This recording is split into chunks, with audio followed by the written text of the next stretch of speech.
आत्मरस पिपासु साथियों को जय जिनेन्द्र नमस्कार। निर्जला द्वार का अधिकार चल रहा है और इसमें बता रहे हैं कि ज्ञान, और वो भी सम्यक ज्ञान, कितना आवश्यक है। क्योंकि अगर सम्यक ज्ञान नहीं है और बिना ज्ञान की क्रिया करता है तो वो केवल शरीर कष्ट होता है, उस क्रिया से मोक्ष की प्राप्ति नहीं होती है।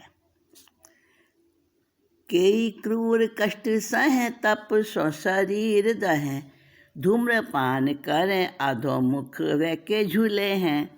कई महाव्रत गहे क्रिया में मगन रहें, वह मुनि भार पे प्यार कैसे पुले हैं। इत्यादिक जीवन को सर्वथा मुक्ति नहीं, फिर जग माही जो बयारी के बगुले हैं। जिनके ही में ज्ञान तिन ही को निर्वाण, कर्म के करतार भरम में भूले हैं। देखिए, सीधा सीधा बताया है कि ज्ञान जिनको नहीं होता वो चाहे कैसी कठोर से कठोर क्रिया कर लें, लेकिन उनकी क्रिया मोक्ष के लिए सहायक नहीं बन पाती। कई क्रूर कष्ट कहें सहें, क्रूर यानी कठोर, बहुत कठोर काय क्लेश करते हैं, शरीर को कष्ट देते हैं। तपसो शरीर दहें, और तपस्या कर करके अपने शरीर को इतना पंचांगनी तप करना, बहुत बहुत समय तक भूखे रहना, जमीन में समाधि लगा लेना, पता नहीं क्या क्या करते हैं काय क्लेश करने के लिए। पंचांगनी तप भी तपते हैं। धूम्रपान करें अधोमुख वह के झूले हैं, नीचे सिर और ऊपर पैर करके लटक जाते हैं और धुएं को ही आहार करते हैं, बस कुछ नहीं खाते पीते काफ़ी समय। धूम्रपान करें अधोमुख वह के झूले हैं, मतलब नीचे मुंह और ऊपर पैर करके, और धुएं को ही पान करते हैं वो। कई महाव्रत गए हैं, कोई महाव्रत ग्रहण कर लेते हैं, क्रिया में मगन रहे। वह मुनिवार, वह माने भार उठाते हैं साधु जीवन का, वहन करते हैं भार को।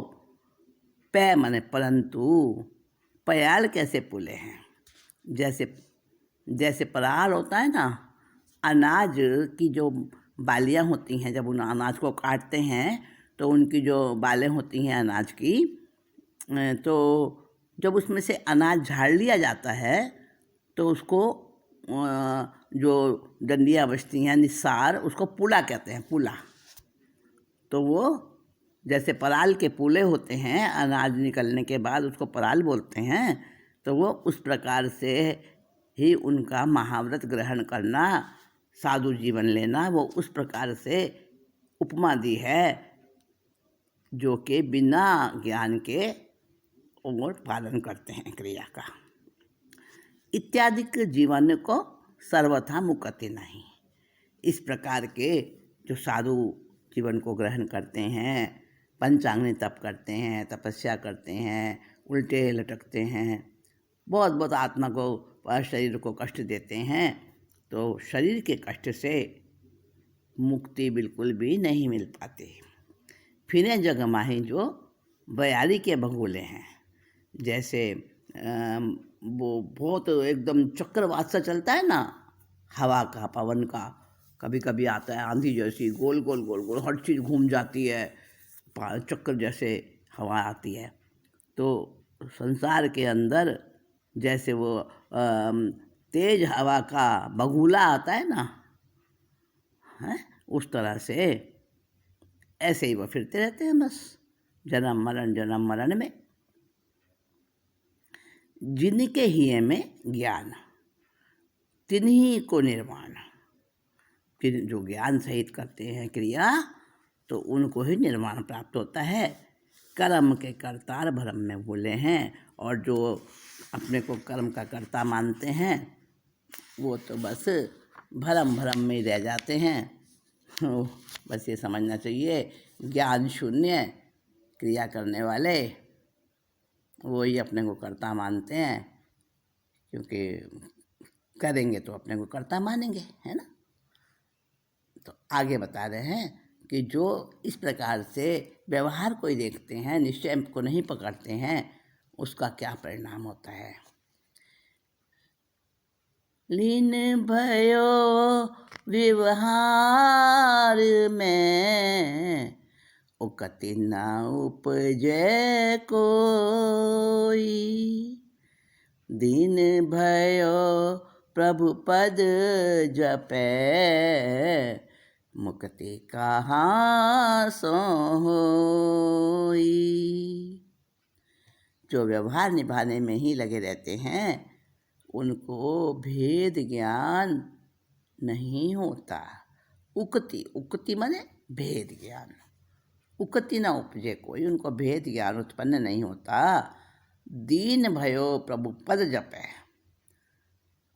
और बस यही कहता है भगवान मैं तुम्हारा दास हूँ, अपने को दास समझता है, दीनहीन मानता है और भगवान की भक्ति करता है, भगवान के चरणों में धोख देता है बार बार, और मुक्ति की इच्छा करता है कि मुझे तो मुक्त कर दो।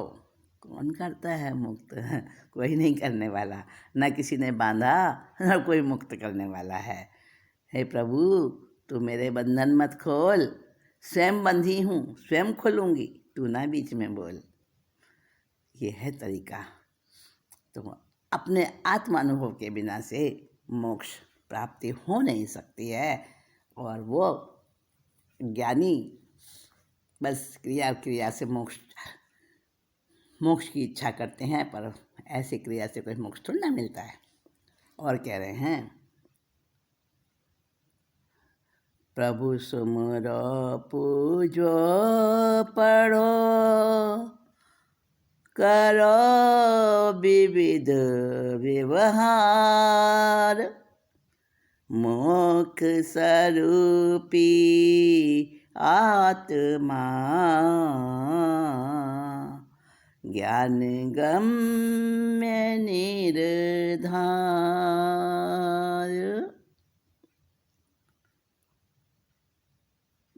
चरित्र ग्रहण करना,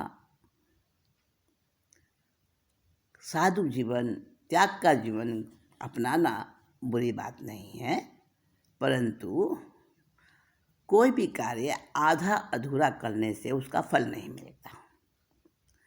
जब तक साधु जीवन लेकर आत्मा का अनुभव नहीं करेंगे तब तक अधूरा रहेगा। प्रभु को सुमरन करता है, पूजन करता है, बहुत स्वाध्याय पूजा स्तुति पढ़ता है, पाठ पढ़ता है, भगवान के शास्त्र वगैरह पढ़ता है, बहुत प्रकार से अनेक प्रकार का चरित्र ग्रहण कर लेता है, लेकिन मोक्ष स्वरूप जो है क्या है, आत्मा अनुभव ज्ञान गोचर है। मतलब अनुभव से प्राप्त, अनुभव से ही दिखता है वो आत्मा, सचमुच में तो नहीं दिखता, क्योंकि अरूपी है, अमूर्त है, तो सचमुच में नहीं दिख सकता, पर अनुभव से दिखता है। और अनुभव आता है ज्ञान से, ज्ञान गोचर है आत्मा, अनुभव गोचर है आत्मा, क्रिया से नहीं दिखेगा। और आगे बता रहे हैं, काज बिना न करे जिय उद्यम, लाज बिना रन माही न जूझे, दिल बिना न सधे पर मारथ, सील बिना सक सोना अरुझे, नेम बिना न लहे नियचे पद, प्रेम बिना रस रीति ना बुझे, ध्यान बिना न थम्बे मन की गति, ज्ञान बिना शिव पंथ न सूझे। कह रहे हैं बिना प्रयोजन के तो कोई मेहनत नहीं करता। जब सामने मंजिल ना दिखे तो रास्ता चलने वाले को उसमें रुचि ही नहीं बनेगी, है ना। बिना प्रयोजन तो मूर्ख भी गति नहीं करता। तो कहते हैं बिना प्रयोजन के, बिना काज के कोई भी जीव उद्यम नहीं करता है। लाज बिना रन माही न जूझे, और जिसको स्वाभिमान नहीं होगा अपना, वो जाएगा नहीं युद्ध में लड़ने के लिए। रण माने युद्ध क्षेत्र, संग्राम। स्वाभिमान के बिना कोई नहीं जूझने मरने के लिए जाएगा।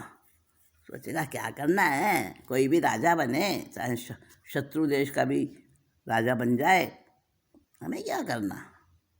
सम्मान ही नहीं है अपने आप का, मातृभूमि की कोई उसके अंदर में भावना ही नहीं है। तो कहा लाज बिना रन माही न जूझे, शील बिना न सदे परमारथ, डील बिना न सदे परमारथ। डील कहते हैं शरीर। शरीर का मतलब अगर स्वस्थ शरीर नहीं होगा तो फिर मोक्ष की क्रिया भी नहीं कर पाएगा। आपको पता है किसको मोक्ष मिलता है? पहला सहनन और पहला संस्थान जिनको होता है, यानी मजबूत शरीर होना चाहिए, वज्र ऋषभ नाराज सहनन होना चाहिए, तभी उसी को मोक्ष मिलता है। डील बिना न सदे परमारथ, सील बिना सत सोना आरूचे। और जब तक संयम नहीं होता, शील का आचरण नहीं होता, तब तक सत्य नहीं मिलता। सतियाँ होती थी पहले समय में, जो पति के मरने के बाद और उसके साथ में चिता पर बैठ जाती थी। अग्नि नहीं लगानी पड़ती थी उनको, यानी कि सती के सत्य से, उसकी शक्ति से, उसके अंदर का जो तेज होता था, उससे स्वयं ही अग्नि लग जाती थी।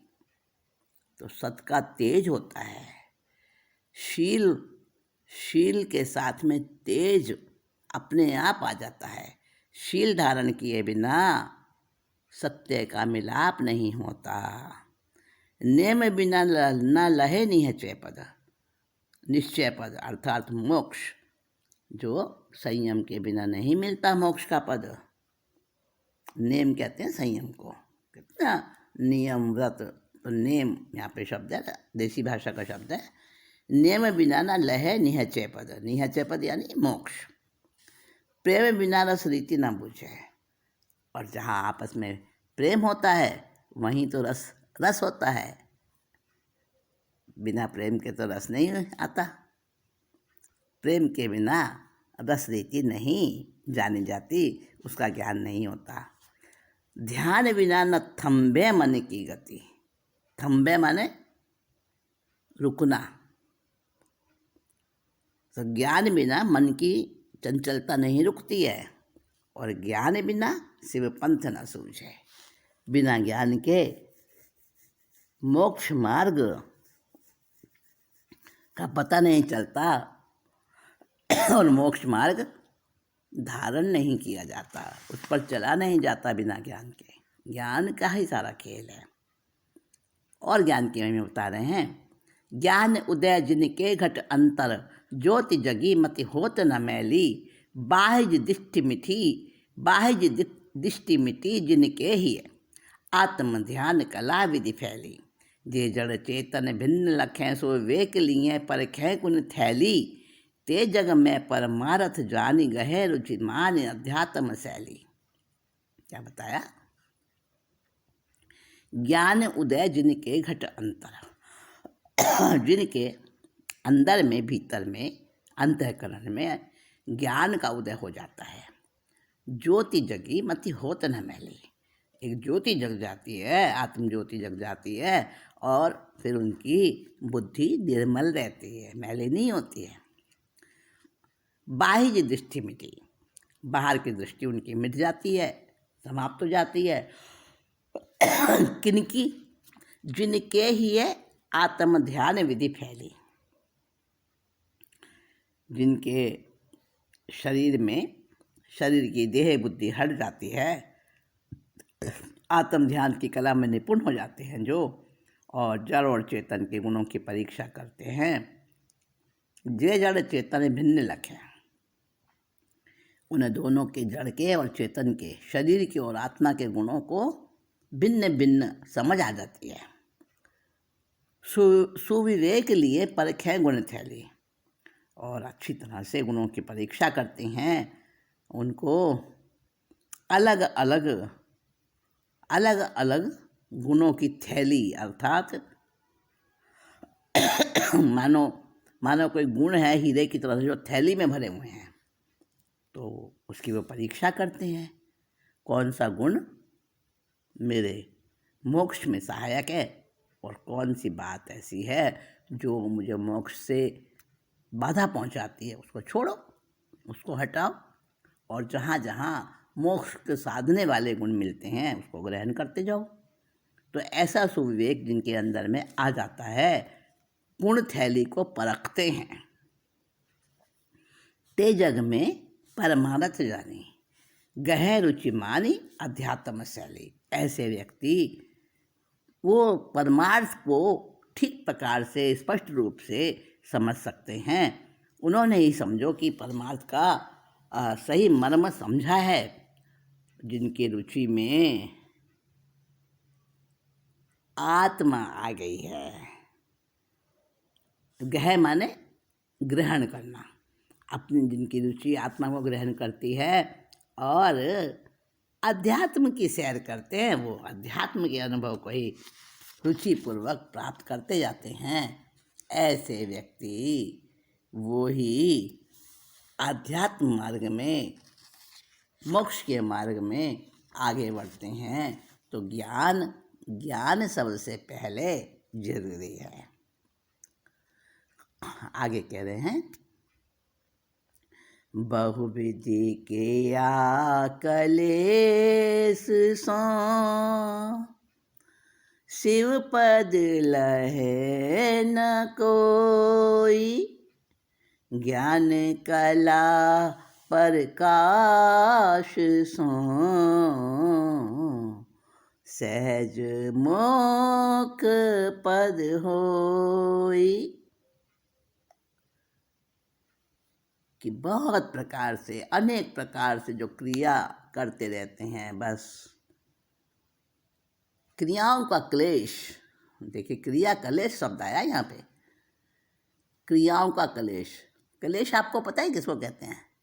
एक कलह होता है, एक क्लेश होता है, एक क्रोध होता है, एक द्वेष होता है ना।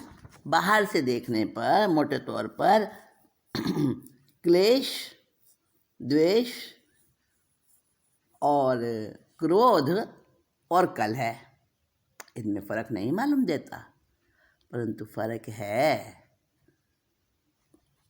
कलह यानी झगड़ा, क्लेश यानी झगड़ा,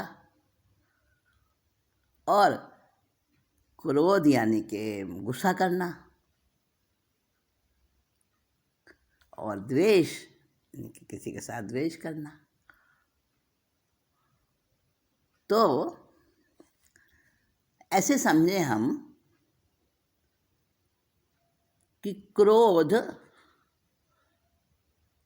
और द्वेष में क्या फर्क है। क्रोध आया और चला गया, वो तो है क्रोध, और जो लंबे समय तक रहता है वो द्वेष बन जाता है। यानी क्रोध का गाढ़ापन द्वेष हो जाता है, और क्लेश और कलह में भी यही है। क्लेश झगड़ा करना और कलह माने भी झगड़ा करना। तो क्लेश तो हो गया कि थोड़े समय किसी के साथ में तू मैं हो गई, झगड़ा हो गया, और फिर कलह जब मिले तभी झगड़ा, वो व्यक्ति जब मिला तभी उससे झगड़ा चालू हो गया, वो कलह हो गया। लंबे समय तक रहने वाला द्वेष है, कलह है, और अल्प समय रहने वाला क्लेश है और क्रोध है। ये कैटेगरी हैं अलग अलग। समझो कि एक तो आपने बना ली, सब्जी बनी हुई है, सब्जी बनी हुई है तो उसी समय खा सकते हो, ज़्यादा 2-4 घंटे बाद शाम तक खा सकते हो, है ना। उससे ज़्यादा सब्जी को नहीं खा सकते। फिर आप फ्रिज में रख दोगे तो अगले दिन भी खा लोगे, लेकिन अचार 6-6 महीने खा लेते हो, है ना। समझिए ना। तो सब्जी तो है अल्पकालीन काम में लेने वाली, और अचार बहुत समय तक उसे काम में लिया जा सकता है। इसी तरह से इनकी कैटेगरी हैं कलह की, क्लेश की, क्रोध की और द्वेष की। तो यहाँ क्लेश की बात कही है कि बहुत प्रकार से क्लेश करता है, लेकिन उससे कोई शिव पद को प्राप्त नहीं कर पाता। क्रिया का क्लेश, सिरदर्दी तो है ही ना, ऐसे करना है, ऐसे नहीं करना, ये नियम मानने, वैसे करना। तो वो जो सिरदर्दी है, क्रिया का क्लेश है, उससे कोई भी मोक्ष प्राप्त नहीं कर सकता। परंतु जब ज्ञान कला का प्रकाश हो जाता है तो सहज ही मोक्ष मिल जाता है। सहज क्रिया हो जाती है, वो अपने आप होती है, उसको करना नहीं पड़ता। ज्ञान कला घट घट बसे, जोग जुगति के पार। निज निज कला उदोत करी, मुगत होई संसार। अनेक प्रकार की बाहरी क्रियाओं के क्लेश से मोक्ष नहीं होता, और सम्यक ज्ञान प्रकाशित होने से बिना क्लेश के ही मोक्ष प्राप्त हो जाता है। ज्ञान ज्योति सब जीवों के अंदर में रहती है, सबके पास में ज्ञान है, लेकिन कितना है उद्घाटित, वो एक अलग बात है। तो मन वचन काया और युक्ति के पार है वो ज्ञान। ज्ञान कला जो है ना, ज्ञान ज्योति जो है, वो घट घट में बस रही है, परंतु योग के और युक्ति के, मतलब बियॉन्ड द योग एंड बियॉन्ड द युक्ति, मतलब उसके पार है। और अपनी अपनी ज्ञान ज्योति प्रकट करके एक एक जीव संसार से मुक्त हुए हैं, होते हैं और हो रहे हैं। तो अपनी अपनी प्रकट करनी पड़ेगी। जैसे दीपक से दीपक जल गया, ऐसे नहीं, अपनी ज्ञान ज्योति खुद से जगानी पड़ेगी। सबको खुद से जगानी पड़ती है। तो ज्ञान ज्योति जगाओ, प्रकट करो ज्ञान कला और